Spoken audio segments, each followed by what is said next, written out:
this is a pre-built gaming PC that was sent to me for review, but I also want to do a head-to-head battle versus a gaming PC that you can build yourself so we can see the exact differences from a pre-built versus going the DIY route. The only kicker, I don't know the exact specs in this pre-built from Apex Gaming PC, so that means I don't know what kind of PC I'll be building to test it against. Both PCs will roughly be around the same price though. Now, building a PC yourself has always been cheaper, but that was old pricing. Times are different now with some components going up like 400%, which is just insane. And if you've ever wondered what's the main difference from a pre-built or a custom PC, then stick around and I'll be comparing them both. Let's go and crack this thing open. I want to do a raw POV unboxing experience so you can see exactly how it is if you're to buy a pre-built from Apex Gaming PC.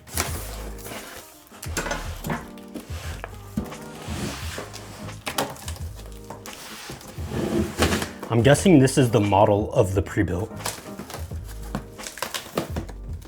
Okay, ooh, I'm seeing Fractal Terra. That's an ITX case. Very first impressions, I love the packaging, at least some of it. It's nice to see there is a lot of foam and there's no room for this to move around, which you want, because if there's space, then that's when damage happens.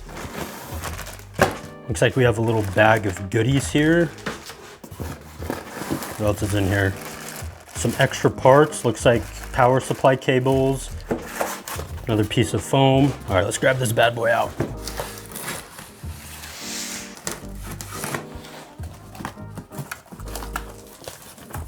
Even more foam, another manual. Let's see what we have in here. Oh, okay, just stuff for the case. More stuff for the case. I really like that they include all the accessories. That's pretty nice. And this looks like extra cooler hardware. And then NVMe SSD to the motherboard. Not sure why that's not on the motherboard. And then that bag of goodies from earlier has the power cord and Wi-Fi antennas.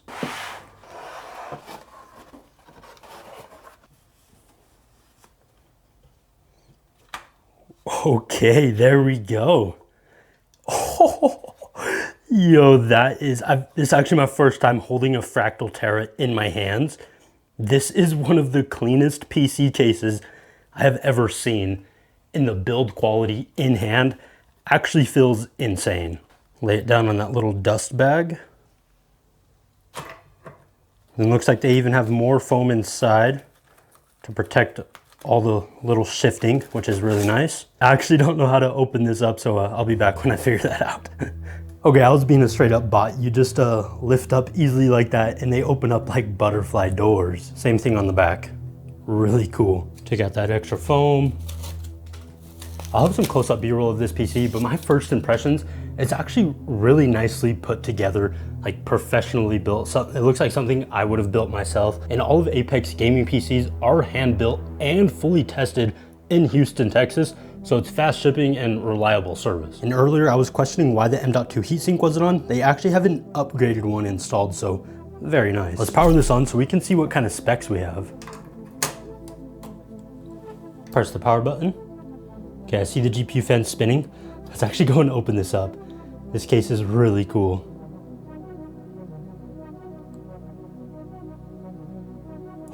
There we go, we got a signal right away, baby. Which it should work from a company, so that's good. Loaded straight into the Windows startup screen, so let's go and set it up. I'm actually curious if we can run this command to get past the internet setup. If we just go OOBE, bypass, NRO. Yep, that should restart. Very nice. I don't like Microsoft's requirement to hook up to internet when you're setting up a PC.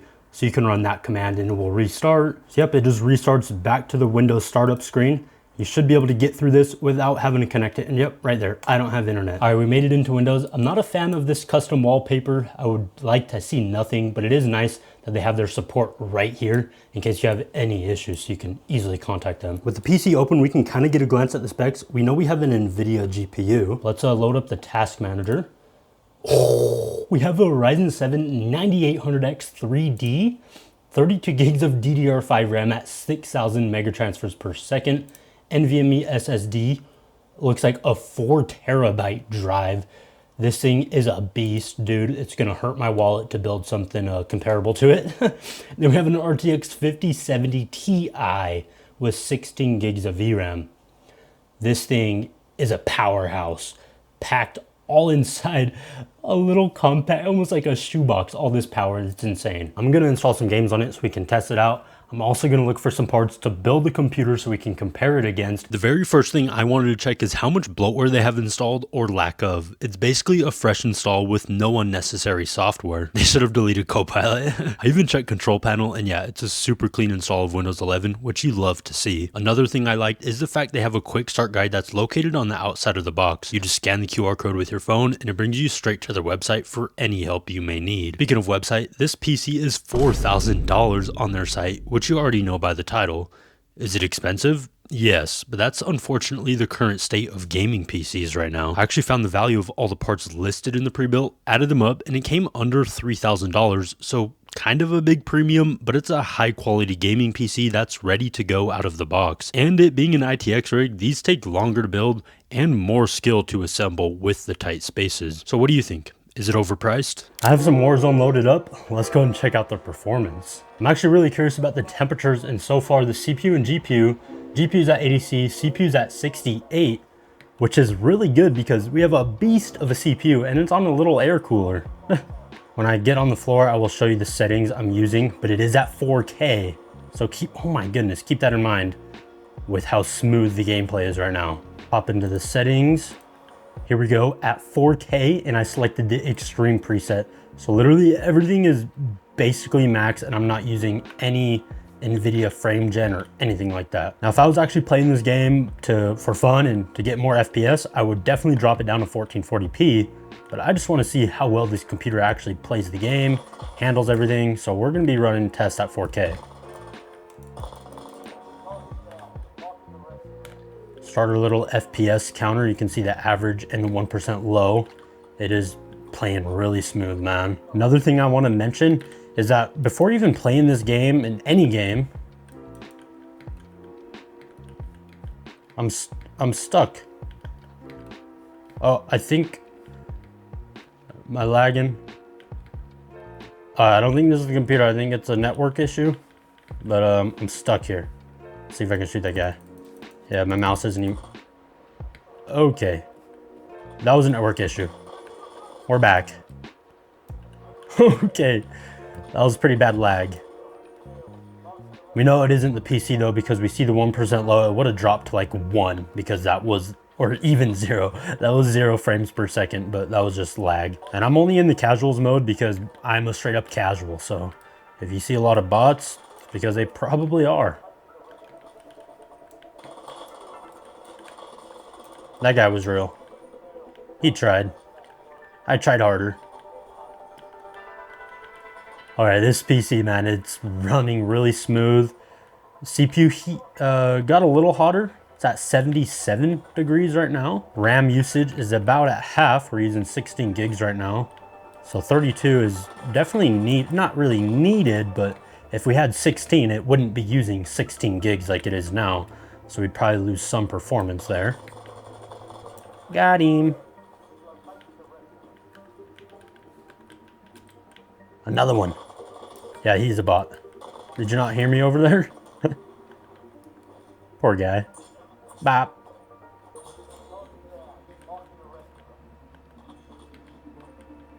Get this little fella. Coming for ya. Hello, did you order death, bro? Oh, shoot.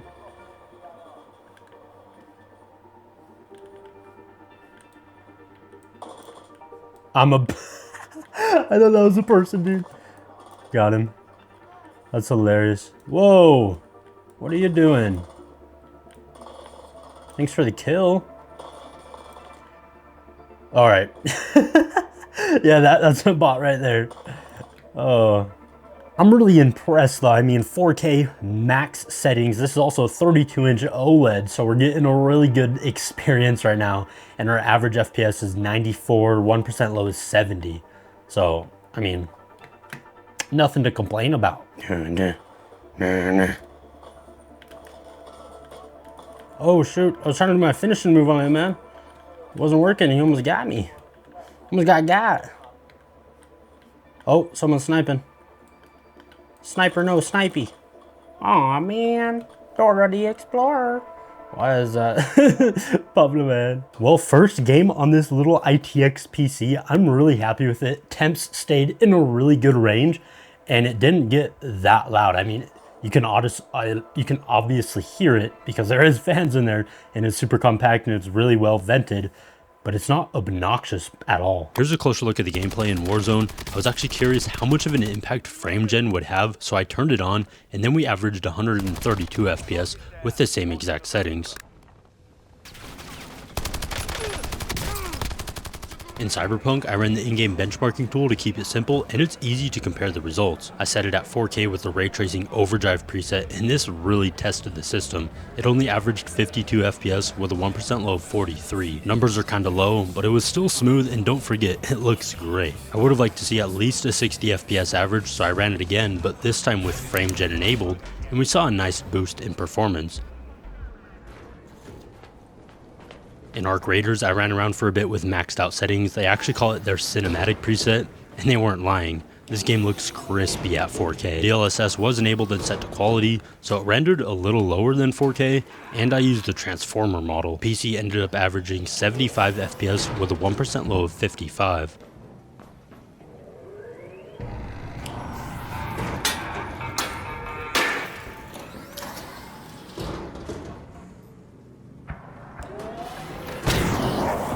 For some easier to run games, I loaded up Fortnite. I wanted to see how it handled 4K, but I also tested in 1080p to see the maximum FPS if you're trying to sweat it out. I selected the Epic preset, and this game can be quite demanding when you start cranking those graphic settings up thanks to Unreal Engine 5. The PC dished out an average FPS of 155 with a 1% low of 92.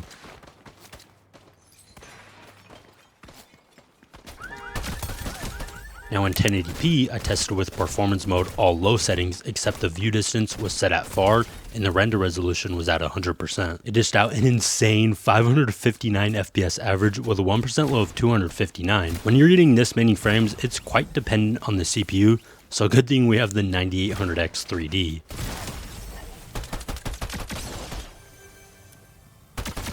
In Apex Legends, I had it at 4K with maxed out settings. It was in their bot royale mode with like 5 real humans. I honestly don't play this game unless I'm testing, or any game for that matter, and I'm buns. You really don't want to see the previous footage I had. Anyways, game looks amazing with max settings. Keep in mind it has a frame limiter of 300, so at 1080p it would definitely hit it. I'm still happy with the results we got though.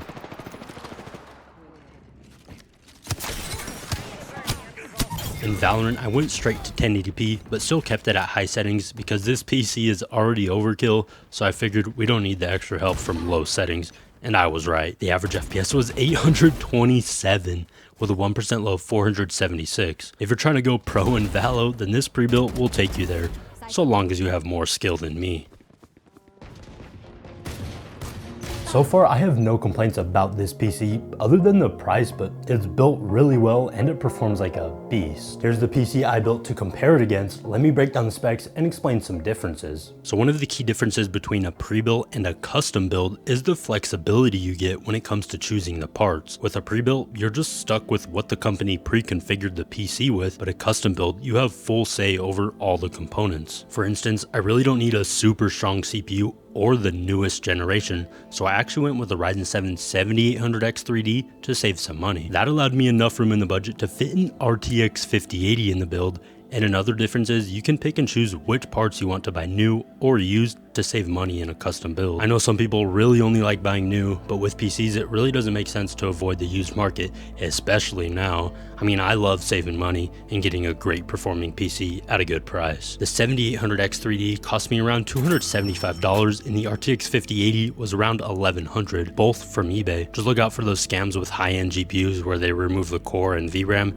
and sell it as working, but it's just the shell. That's something you don't have to worry about at all with a pre-built. You just buy it and it's good to go. I also fit in 32GB of DDR5 in this build, as well as a 2TB NVMe SSD. I am a big fan of custom builds, but I love the whole deal hunting aspect of it and just getting bargains. That's fun to me and I enjoy assembling them. However, if you don't want to build and you just need a computer to work with no extra fluff, then a pre-built is a viable option. That's why companies like Apex Gaming PCs exist, to offer a service, and they also have a lot of other pre-builds to choose from on their website, ranging in price, so you don't need to spend a ton of money. Here are the two builds side by side. Main differences are the price, CPU generations, and the GPUs. Also, one is all new with the 2-year warranty, and the other is you're on your own type of deal. The 9800X3D isn't only faster than the 7800X3D, but also more power efficient, and for the GPUs, the 5080 is faster, so let's see how both of these systems compare in games. In Call of Duty Warzone with a pre-built PC at 4K max settings, we averaged 92 FPS, and with a custom build rocking the RTX 5080, we averaged 119 FPS. If this game was more CPU intensive, then the 9800X3D would be more crucial, but the 7800X3D is still more than capable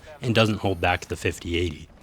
In Cyberpunk, both systems I ran the built-in benchmarking tool at 4K with the ray tracing overdrive preset, and with the RTX 5080, we were able to get over that 60 FPS average without frame gen.